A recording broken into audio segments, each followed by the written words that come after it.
أشهد أن لا إله إلا الله وحده لا شريك له وأشهد أن محمدا عبده ورسوله أما بعد فأعوذ بالله من الشيطان الرجيم بسم الله الرحمن الرحيم الحمد لله رب العالمين الرحمن الرحيم مالك يوم الدين إياك نعبد وإياك نستعين اهدنا الصراط المستقيم صراط الذين أنعمت عليهم غير المغضوب عليهم ولا الضالين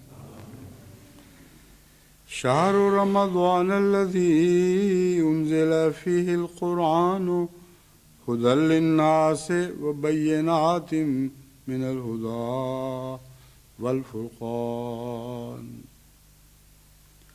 فمن شهد منكم الشهر فليصمه ومن كان مريضا على سفر فعدة من أيام أخر يريد الله بكم اليسر ولا يريد بكم العسر ولتكملوا العدة ولتكبروا الله على ما هداكم ولعلكم تشكرون وإذا سألك عبادي عني فإني قريب أجيب دعوة الداع إذا دعان فليستجيبوا لي وليؤمنوا بي لعلهم يرشدون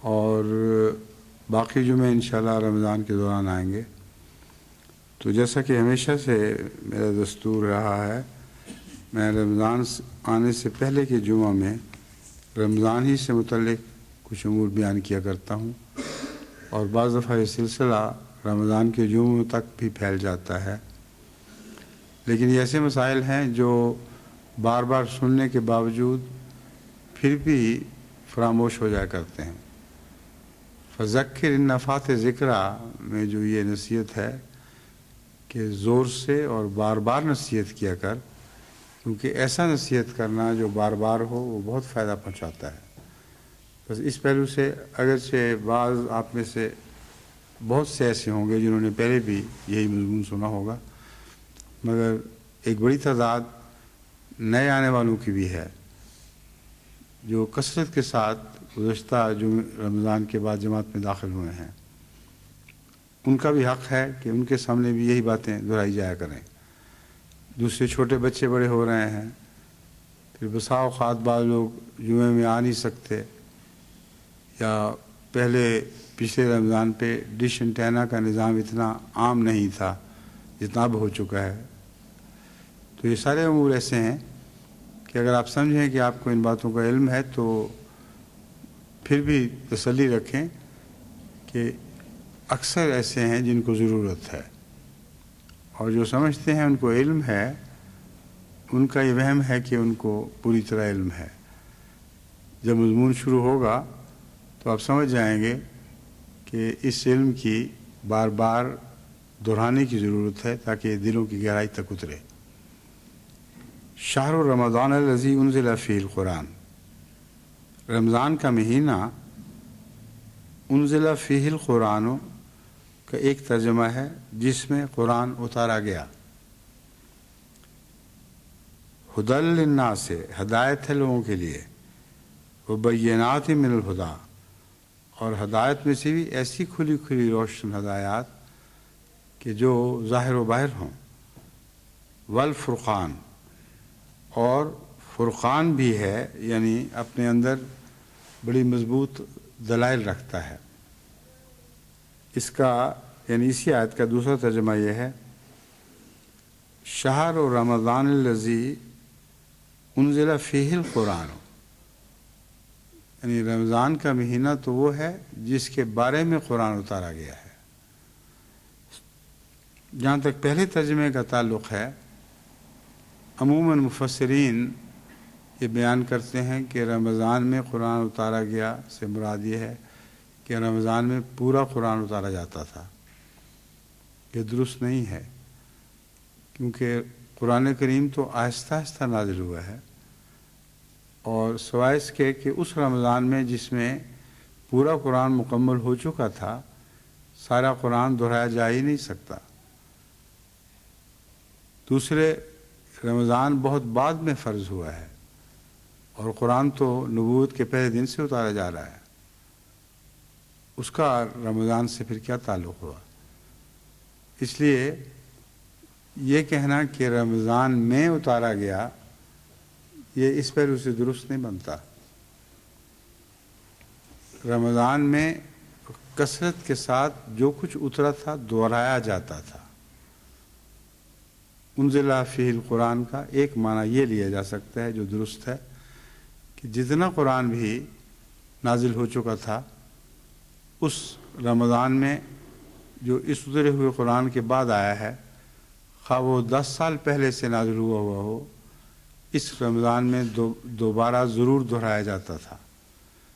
تو انزل فیہ القرآن کا ایک معنی ہے قرآن کے معنی کو طاقت بخشنے کے لیے، اس کو شدت عطا کرنے کے لیے قرآن حضرت صلی اللہ علیہ وآلہ وسلم پر ہر رمضان میں گزشتہ اترا ہوا قرآن دہرایا جایا کرتا تھا۔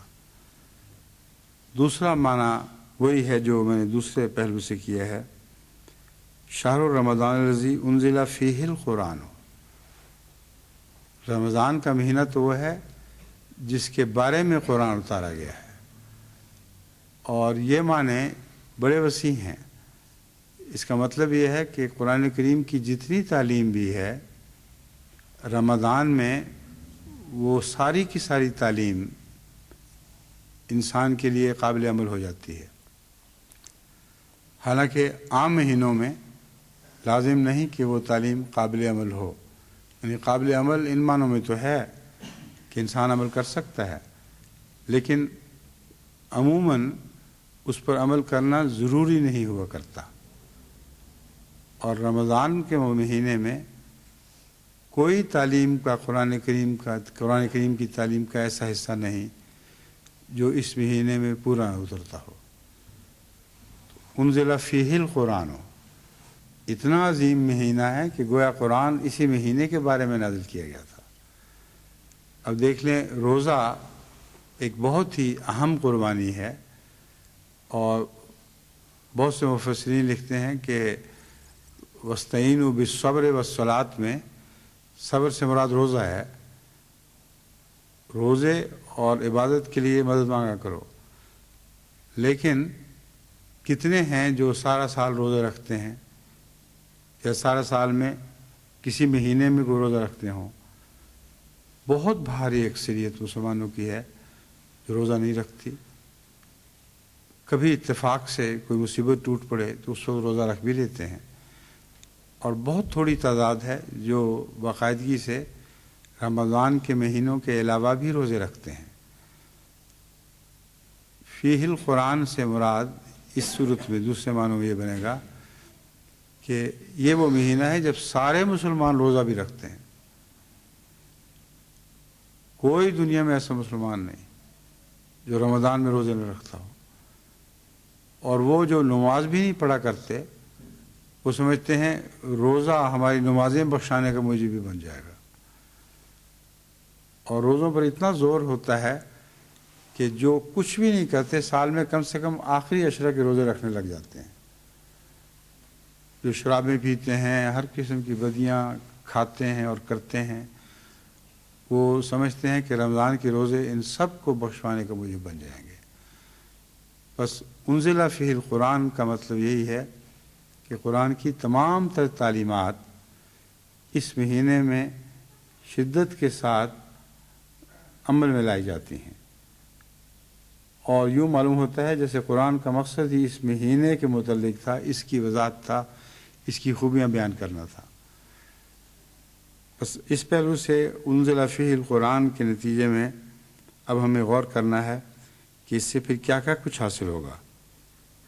پہلی بات تو یہ ہے، اگر انزل فیہ القرآن کی بات درست ہے تو ھدی للناس، یہ مہینہ بھی اور قرآن کریم بھی، یہ دونوں انسان کے لیے ہدایت بنا کر بھیجے گئے ہیں.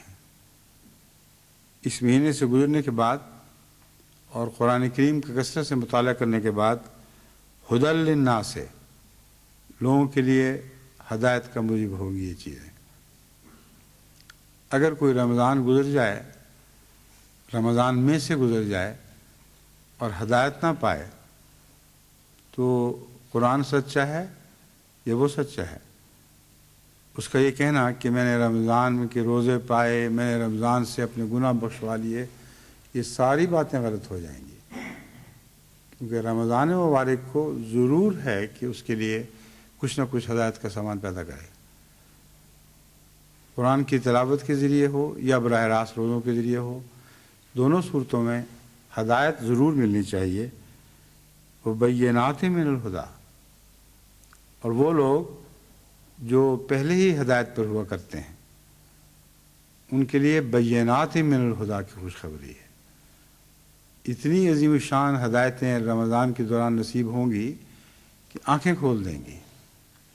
پہلے جن کی طرف توجہ ہی نہیں تھی، بینات وہ ہیں جو آنکھوں کو چندھا دیں، گویا کہ وقتی طور پر اتنے روشن ہوں کہ انسان حیران ہو کے دیکھے اچھا یہ بھی تھی. تو ایسی روشن ہدایات اس مہینے میں انسان کو نصیب ہوتی ہیں جو قرآن میں پہلے سے موجود ہیں. بینات من الہدیٰ میں قرآن کی طرف اشارہ ہے کہ اس میں بھی موجود ہیں، لیکن ان ہدایات کے لیے آنکھیں کھلتی نہیں ہیں.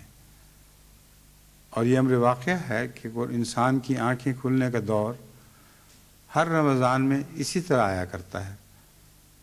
ساری زندگی وہ جو سمجھتا ہے کہ میں نے سب کچھ پا لیا، رمضان میں کبھی کبھی اچانک یوں محسوس ہوتا ہے کہ گویا ابھی یہ آیت نازل ہوئی ہے، ابھی اس آیت کا مضمون سمجھ آیا ہے، اور اس وقت وہ بینات میں سے شمار بینات میں شمار ہونے لگتی ہے۔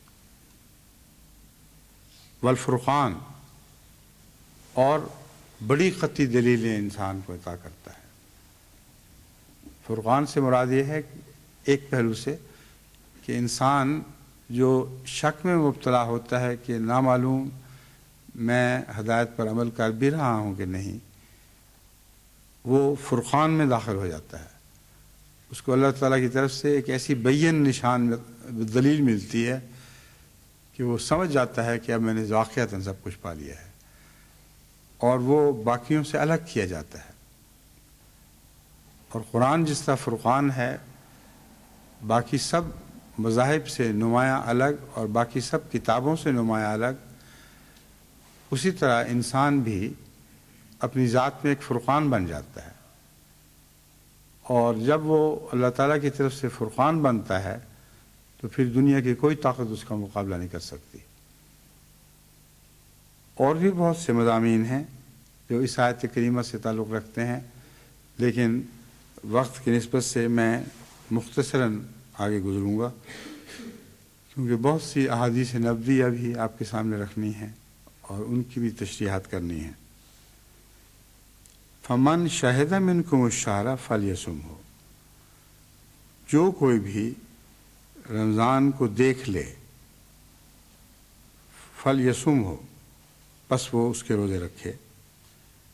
شہدہ سے مطلب یہ ہے، ایک تو چاند کی شہادت ہوا کرتی ہے، یعنی رمضان کا چاند نکلتا ہے تو لوگ دیکھتے ہیں۔ دوسرا شہد منکم الشہر، جس نے رمضان کی حقیقت کو سمجھ کر اس مہینے کو پا لیا ہو اور وہ اس پر گواہ بن گیا ہو، ایسے شخص کے لیے لازم ہے کہ وہ اس کے روزے رکھے۔ ومن کان مریضا او علی سفر فعدۃ من ایام اخر، اگر ایسا شخص مریض ہو یا سفر کی حالت میں ہو، فعدۃ من ایام اخر، تو پھر دوسرے دنوں میں اس عدت کو پورا کرنا ہے۔ بہت سے لوگ ہیں جو سفر کی حالت میں بھی روزے رکھتے ہیں، حالانکہ یہ آیت کریمہ صاف صاف بتلا رہی ہے کہ سفر کی حالت میں روزے نہ رکھو۔ اگر سفر کی حالت میں انسان خدا کو زبردستی خوش کرنے کے لیے روزے رکھے گا تو اللہ تعالیٰ کو تو زبردستی خوش نہیں کیا جا سکتا۔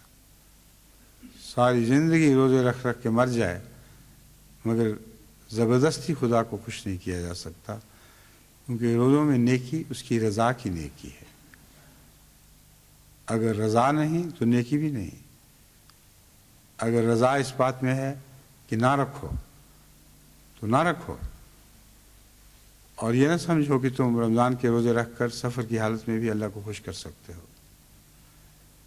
لیکن رمضان کے مہینے میں سفر کی حالت میں روزے رکھنا فی الحقیقت اگر آپ غور کر کے دیکھیں تو نیکی ہے ہی نہیں، کیونکہ انسان رمضان کے مہینے میں آسانی سے روزے رکھتا ہے، اور وہ روزے جب رمضان کے بعد الگ رکھنے پڑیں پھر اس کو سمجھ آتی ہے کہ مشکل کام تھا۔ تو بعض لوگ نیکی کے بہانے آسانی چاہتے ہیں، وہ کہتے ہیں روزوں کو ٹرخاؤ، جتنے نکل جائیں ہاتھ سے نکل جائیں، ورنہ مصیبت پڑے گی بعد میں۔ تو اللہ تو نفس کو جانتا ہے، اس کی گہرائیوں سے باخبر ہے، اس لیے اللہ کو آپ دھوکہ نہیں دے سکتے۔ اب دوبارہ اپنا تجزیہ کر کے دیکھ لیں، آپ کو یہی معلوم ہوگا کہ اکثر سفر میں روزے رکھنے والوں نے اسی وجہ سے روزے رکھے تھے کہ اب مہینہ چل رہا ہے، سب روزے رکھ رہے ہیں، ہم بھی ساتھ رکھ لیتے ہیں، بعد میں کون رکھتا پھرے گا۔ تو اللہ تعالیٰ فرماتا ہے کہ وَأَوْ عَلَىٰ سَفَرٍ فَعِدَّةٌ مِّنْ أَيَّامٍ أُخَرَ، اگر سفر میں ہو تو ایام اخر میں روزے رکھو۔ اب اس میں ایک بہت دلچسپ بات یہ ہے کہ اس کے بعد فرمایا گیا ہے یرید اللہ بکم اليسر ولا یرید بکم العسر، اللہ تمہارے لیے یسر چاہتا ہے، آسانی چاہتا ہے، اور تمہارے لیے تنگی نہیں چاہتا۔ اب اس بات کو اچھی طرح سمجھ لیں اور پھر واپس اس آدمی کی طرف جائیں جو آسانی اس میں دیکھتا ہے۔ کیا اس کو اجازت ہوگی؟ اس کو اجازت نہیں ہوگی، کیونکہ اس کے روزے ہوتے ہی نہیں۔ فرمایا ہے اطمینان سے روزے رکھو، اس یسر کے ساتھ، آسانی ہو، سارا دل اور دماغ پوری طرح روزے میں لگا ہو، اس آسانی کی حالت میں روزے رکھو۔ تنگی اٹھا کر مصیبت میں پڑھ کر روزے نہیں رکھنے۔ بس وہ شخص جو اپنے روزے ٹالتا ہے وہ دراصل عسر کے روزے رکھتا ہے۔ اللہ تعالیٰ فرماتا ہے تمہارے لیے اللہ عسر نہیں چاہتا، تم نے یسر کے روزے رکھنے ہیں۔ وَلِتُكْمِلُوا الْعِدَّةَ، یہ اس لیے ہے بعد میں روزے رکھنا کہ تم عدت کو پورا کر لو۔ یعنی 30 دن کے روزے ہیں تو 30 دن کی عدت کو پورا کیا جائے گا۔ اگر 29 دن کے روزے ہیں تو 29 دن کی عدت کو پورا کیا جائے گا۔ عدت کو پورا کرنا مقصود بذات ہے۔ بس رمضان دیکھا ہو تو رمضان کے روزے نہ رکھنے کا کوئی بھی عذر قبول نہیں ہوگا جب تک اس کے روزے بعد میں پورے نہ کیے جائیں۔ اس کے نتیجے میں وَلِتُكَبِّرُوا اللَّهَ عَلَى مَا هَدَاكُمْ وَلَعَلَّكُمْ تَشْكُرُونَ، تاکہ تم اللہ کی تکبیر بلند کرو، اللہ کی بڑائی بیان کرو، عَلَى مَا هَدَاكُمْ، اس بات پر جو اللہ نے تمہیں ہدایت دے دی، جس ہدایت کا پہلے ذکر گزر چکا ہے، وَلَعَلَّكُمْ تَشْكُرُونَ، اور تاکہ تم اس کے شکر گزار بندے بنو، اس کا شکریہ ادا کرو۔ رمضان میں گزرنے کے بعد امر واقعہ یہ ہے کہ اگر آپ نے صحیح روزے اللہ کی خاطر رکھے ہوں تو لازماً رمضان کے بعد بہت شکر کی توفیق ملتی ہے۔ بعض لوگ اس وجہ سے شکر کرتے ہیں کہ ان پر رمضان بوجھل تھا اور اللہ تعالیٰ نے توفیق عطا فرمائی کہ بوجھل ہونے کے باوجود اس کے روزے رکھ لیے۔ بعض لوگ اس لیے شکر ادا کرتے ہیں وَمَا هَدَاكُمْ، کہ رمضان میں انہوں نے بہت سی ہدایتیں دیکھی ہوتی ہیں اور بہت سے رمضان نئی نئی ہدایتیں لے کر ان کے لیے طلوع ہوتے ہیں اور اسی طرح رخصت ہوتے ہیں۔ تو شکر کا وقت تو رمضان کے دوران ہی ہے، اس کے متعلق بھی احکام آتے ہیں، لیکن رمضان کے بعد کا شکر یہ معنی رکھتا ہے کہ بہت انسان اللہ تعالیٰ کا شکر ادا کرے کہ اس نے اس رمضان کو اس پر آسان کر دیا، عسر نہیں رہنے دیا، اس نے آسانی عطا کی، اس کا ذکر کرنے کے لیے ہم راتوں کو اٹھے، اس کی خاطر بھوک پیاس ہر قسم کی بدنی سختی برداشت کی، اور نتیجہ یہ نکلا کہ ہمیں ہدایت عطا ہوئی، وہ ہدایت جو عام دنوں میں نہیں ملا کرتی تھی۔ بس یہ شکر رمضان کے کامیابی سے گزرنے کا شکر ہے، لعلکم تشکرون۔ اس کا سب سے بڑا پھل، جو رمضان کا سب سے بلند مقصد اور سب سے اعلیٰ پھل ہے، وہ یہ ہے کہ اللہ مل جاتا ہے۔ چنانچہ اس کی مان بات اللہ تعالیٰ فرماتا ہے وَإِذَا سَأَلَكَ عِبَادِي عَنِّي فَإِنِّي قَرِيبٌ۔ حضرت صلی اللہ علیہ وآلہ وسلم کو مخاطب کر کے فرمایا ہے اے رسول، یعنی رسول کا نام تو نہیں مگر مخاطب حضور ہی ہیں، اذا سالک عبادی انی، جب میرے بندے تجھ سے سوال کریں، انی میرے بارے میں، فینی قریب، تو میں تو قریب ہوں۔ اس دعا میں جو ہمیں جس کی طرف اشارہ ہے، یہاں دنیا کی ضرورتیں پوری کرنے کا کوئی حوالہ نہیں۔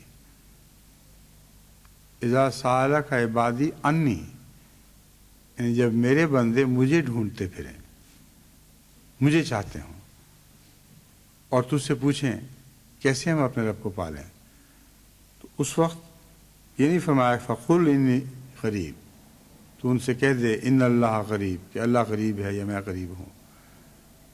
فوری جواب ہے فانی قریب۔ قریب والا بعض دفعہ دوسرے کا حوالہ بھی نہیں دیتا، کسی دوسرے کو یہ نہیں بتائے گا کہ اس کو بتا دو کہ میں قریب ہوں۔ تو اس میں سوال کرنے والے کی نیت کے خلوص کا ذکر ہے۔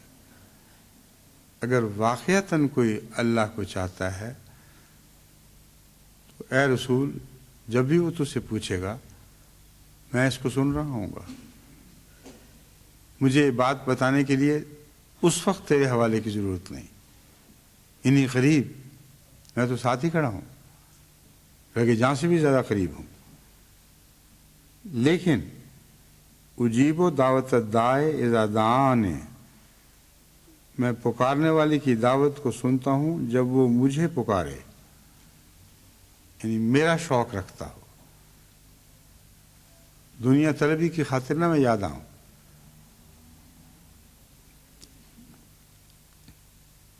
یہ عجیب منظر کھینچا گیا ہے، اذا دعان، جس کا رمضان میں آپ کو زیادہ دیکھنے کا موقع ملے گا، بہت ہی دلکش منظر ہے۔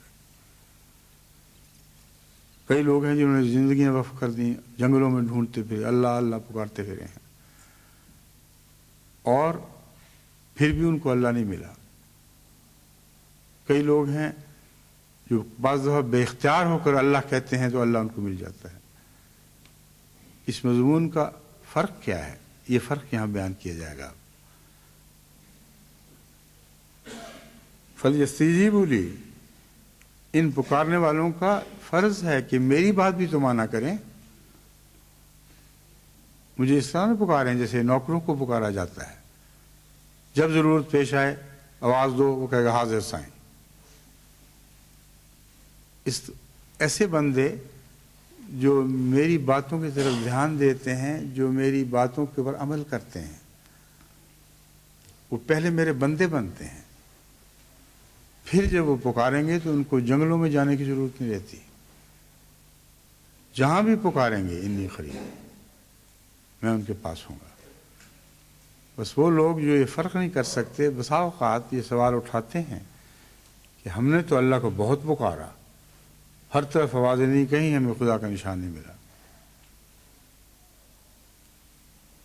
ان لوگوں میں بڑے بڑے شعراء بھی ہیں جو تلی بناتے ہیں اس بات کو کہ ہم نے تو خدا کو بلا دیکھا، کہیں کوئی نشان نہیں ملا۔ ان میں اس زمانے کے دہریہ بھی ہیں جنہوں نے راکٹس پر اوپر سفر کیے اور کہا ہم نے آوازیں دی خدا کو، کہیں خدا کا نشان نہیں ملا۔ ان لوگوں میں وہ فرائین ہیں اس دور کے جنہوں نے بلند و بالا عمارتوں پہ قبضے کیے اور ان کی چوٹی پر جا کر یہ اعلان کیا ہمیں یہاں کوئی خدا دکھائی نہیں دیتا، مگر اس شرط کو پورا نہ کیا فَلْيَسْتَجِیبُوا لِی، ان کی زندگی خدا کی خاطر نہیں ہوا کرتی۔ یہ لوگ بد کردار ہوا کرتے ہیں، اللہ کے بندوں سے وہ سلوک نہیں کرتے جو اللہ اپنے بندوں سے کرتا ہے۔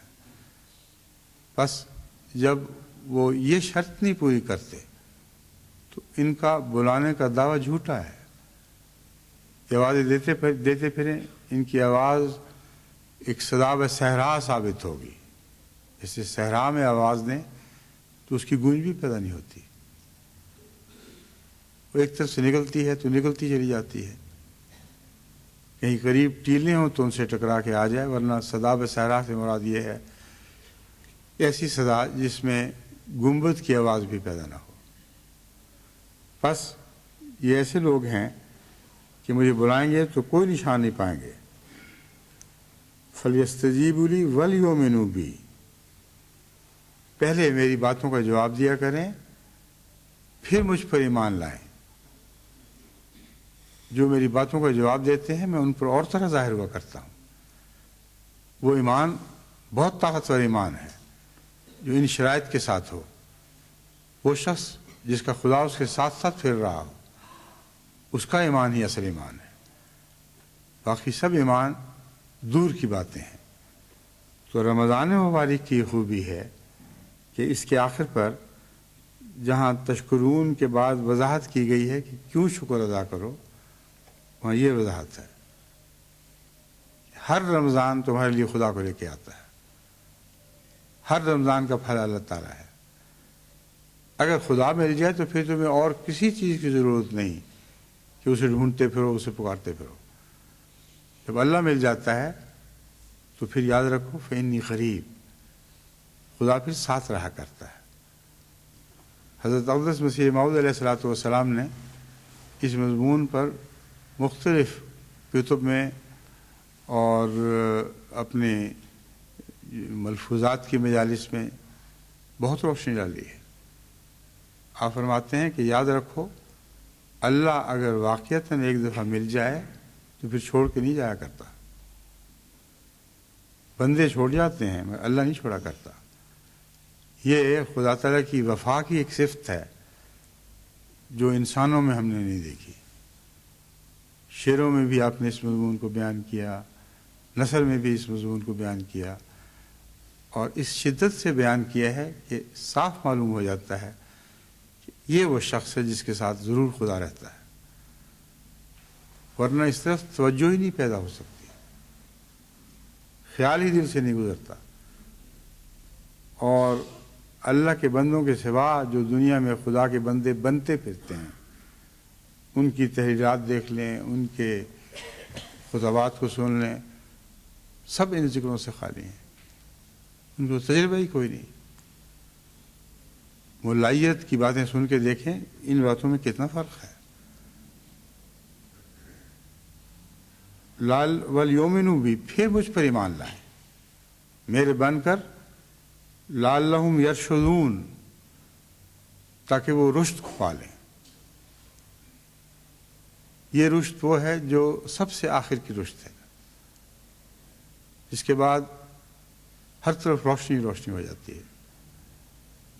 بس یہ رمضان ہے جس میں ہم ان قریب داخل ہونے والے ہیں، اور میں امید رکھتا ہوں کہ آپ میں سے جس نے بھی سنا ہے اس خطبے کو وہ رمضان میں جانے سے پہلے پوری تیاری کرے گا۔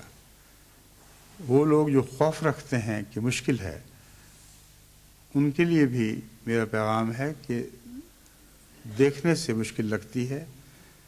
ہم سب کو یہ تجربہ ہے کہ رمضان میں داخل ہونے سے پہلے مشکل لگا کرتی ہے، مگر اللہ تعالیٰ مشکل کو آسان بھی کر دیا کرتا ہے، اور یہ وعدہ خصوصیت کے ساتھ یاد رکھنا چاہیے، یرید اللہ بکم الیسر، اللہ تمہارے لیے آسانی چاہتا ہے۔ بس اللہ اگر آسانی چاہتا ہے تو وہ آپ کے رمضان کو آپ کے لیے آسان کر دے گا۔ دعائیں کریں گے تو ایسا ہی ہوگا۔ اب روزے سے متعلق حضرت اقدس رسول اللہ صلی اللہ علیہ وآلہ وسلم کے چند اقتباسات میں آپ کے سامنے رکھتا ہوں۔ میں ضمناً یہ بھی بتا دوں کہ آج صبح سے بہت دیر پہلے سے میں نے پانی نہیں پیا عمدن، کیونکہ میں دیکھ رہا تھا کہ رمضان کے روزوں میں جو میں جمعہ کا خطبہ دیا کروں گا تو کس حد تک میرا منہ خشک ہوگا، کس حد تک مشکل پڑے گی۔ آج میں تجربہ کر کے دیکھ لوں، تو اس لیے گھبرائیں نہیں۔ بعض لوگوں کو عادت ہے میری ہر بات پہ گھبرانے لگ جاتے ہیں، بالکل گھبرانے کی کوئی ضرورت نہیں۔ یہ ایک تجربہ ہے اور میں سمجھتا ہوں ٹھیک ٹھاک چل رہا ہے۔ رمضان میں بھی اسی قسم کے خشک منہ والے لیکن گیلے خطبے ہوں گے، منہ خشک لیکن آنکھیں تر۔ تو مجھے بار بار یہ بتانا پڑتا ہے کیونکہ لوگوں کو عادت پڑ گئی ہے، وہ اپنے آپ کو میرا زیادہ قریبی دکھانا چاہتے ہیں۔ فوراً فون آنے ستارے آنے، آپ کا منہ خشک ہو گیا تھا، آپ کا منہ خشک ہو گیا تھا۔ ان کو اتنی بھی عقل نہیں کہ حضرت مسلم موعود کی ساری زندگی ہر خطبے و تقریر میں 5-10 منٹ کے بعد چائے کی پیالی پیش ہوا کرتی تھی۔ ان کو بھول ہی کیا ہے، وہ سمجھتے ہیں یہ بلا صرف مجھ پر پڑی ہے۔ حضرت مسلم موعود کا ایک بھی خطبہ، ایک بھی جلسے کی تقریر مجھے یاد نہیں جب حضرت مسلم موعود کی خدمت میں بار بار چائے کی پیالی پیش نہیں ہوا کرتی تھی۔ اور مجھے یاد ہے کہ میں بھی پاس بیٹھ جایا کرتا تھا نیچے، کیونکہ اس جھوٹی پیالی کے لیے جو تبرک تھی سارے لوگ ایک دم ہاتھ بڑھایا کرتے تھے، اور چائے بہت مزیدار ہوتی تھی. اور مجھے یاد ہے کہ اس وقت اللہ بھی تو جانتے تبرک کا شوق تھا یا چائے کا تھا، مگر اس چائے کو پینے کے لیے ہم بھی قریب ہو کے بیٹھ جایا کرتے تھے، اور خان صاحب جو چائے اوپر بھیجا کرتے تھے حضرت صاحب کے لیے، وہ بعض وقت دیکھ کے تو باری باری کہتے اچھا لو یہ اب تمہاری پہلی، یہ تمہاری پہلی. حضرت خلیفۃ المسیح ثالث کا دور تو آپ میں سے اکثر نے دیکھا ہوگا کہ حضرت خلیفۃ المسیح ثالث بار بار قہوے کی پیالی نہیں پیا کرتے تھے، اس سے بہت زیادہ جو میں پیتا رہا ہوں. اس قہوے پر بھی ان کو اعتراض نہیں ہوا، اور میرے گرم پانی پہ اعتراض ہو گیا. عجیب و غریب ہستی ہیں جو میری ہمدرد. ان کو سوچنا چاہیے، عقل کرنی چاہیے کہ یہ سلسلہ آج سے شروع نہیں ہوا. جو خلافت مجھے یاد ہے اس سے لے کر اب تک تو یہی حال ہم نے دیکھا. بس اگر اللہ تعالیٰ کو یہی منظور ہے کہ تقریر کے دوران گھونٹ بھر پانی پی لیا کرو تو آپ کو کیا اعتراض ہے اس پہ؟ لیکن اب میں پریکٹس کر رہا ہوں کہ نہ پیوں، اور دوائیاں بھی ڈھونڈ رہا ہوں ایسی کہ اس سے لوگوں کو چھٹکارا، مجھے تو کوئی فرق نہیں پڑتا، لوگوں کو اس مصیبت سے چھٹکارا ہو جائے جن کو دیکھنا دوبھر ہے.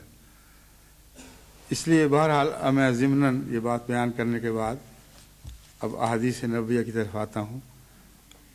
حضور اکرم صلی اللہ علیہ وآلہ وسلم نے فرمایا الصیام جنۃ وحصن حسین من النار. مسند احمد سے یہ روایت ہے کہ حضرت صلی اللہ علیہ وآلہ وسلم نے فرمایا کہ رمضان ایک ڈھال ہے. ڈھال آگے رکھی جاتی ہے تاکہ تیروں کی بارش نہ ہو.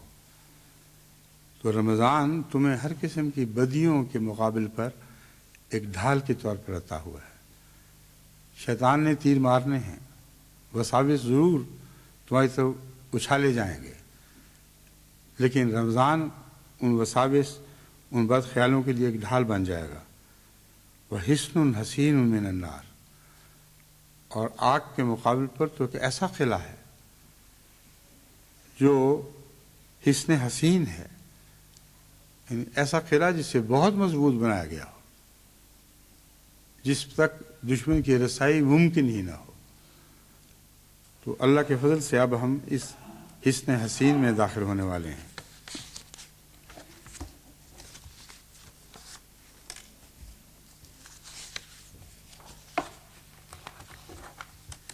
فلم میں بیچارے بے قرار ہوں گے کہ میری چائے تو ضائع گئی، میرا پانی تو ضائع گیا. کوئی حرج نہیں، آج یہ بھی تجربہ ہو جائے آپ کو. روزہ آگ سے بچانے والی ڈھال ہے. اس سے متعلق ایک اور روایت ہے نسائی کی کتاب الصوم. مطرف سے روایت ہے کہ میں عثمان بن ابی العاص کے پاس گیا، انہوں نے دودھ منگوایا.